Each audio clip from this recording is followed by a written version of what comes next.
बिहार के पूर्वी चंपारण जिले से एक चौंकाने वाला मामला सामने आया है, जहां पर एक 22 साल का युवक चाबी का छल्ला, एक चाकू और नेल कटर समेत कई धातु निगल गया। इन चीजों को निगलने के बाद युवक के पेट में तेज दर्द होने लगा, जिसके बाद उसे तुरंत अस्पताल ले जाया गया, जहां पर डॉक्टरों ने रविवार को ऑपरेशन करके इन धातुओं को उसके पेट से निकाला। 2 दिन पहले शाम में एक बच्चा आया मेरे पास पेट में दर्द लेके। उसके गार्जियन काफ़ी डरे हुए थे कि इसने चाबी निगल लिया है, और एक्सरे करा के लेके आए थे कहीं, जो पेट में दिख रहा था जो मेटेलिक ऑब्जेक्ट था, बट वो चाबी टाइप का दिख नहीं रहा था। हम लोगों ने भी यही सोचा कि हाँ, चाबी कहाँ से निकल लेगा, कुछ होगा। अगले दिन फिर उसका एक फॉलोअप में एक्सरे कराया गया, तब दिखा कि हेवी मेटल जो डेंस क्वालिटी होती है एक्सरे पे वो दिख रही है, और ज़्यादा है। उसमें चाबी का भी रूप था, चाकू का भी रूप था।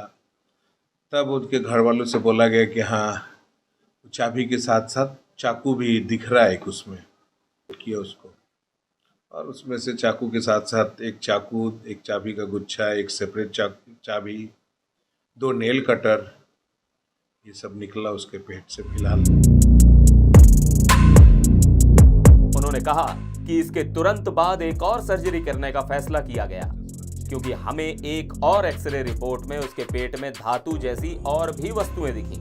हमने उसके पेट से 2 अलग अलग चाबियां, एक चाकू जो 4 इंच का था और 2 नेल कटर निकाले। चिकित्सक ने कहा कि ये हमारे लिए वाकई चौंकाने वाला था। जब हमने युवक से पूछा तो उसने बताया कि उसने हाल ही में धातु की वस्तुएं निगलना शुरू कर दिया था। अब युवक ठीक है और उसकी हालत दिन ब दिन सुधर रही है। डॉक्टर ने कहा कि युवक को मानसिक स्वास्थ्य संबंधी समस्याएं हैं, जिसके लिए वो दवाएं ले रहा है। उन्होंने कहा कि उसकी सर्जरी जोखिम भरी थी। आमतौर पर बच्चों में ऐसे मामले सामने आते हैं। मरीज को जल्द ही अस्पताल से छुट्टी दे दी जाएगी। एनडीटीवी ऑनलाइन की रिपोर्ट।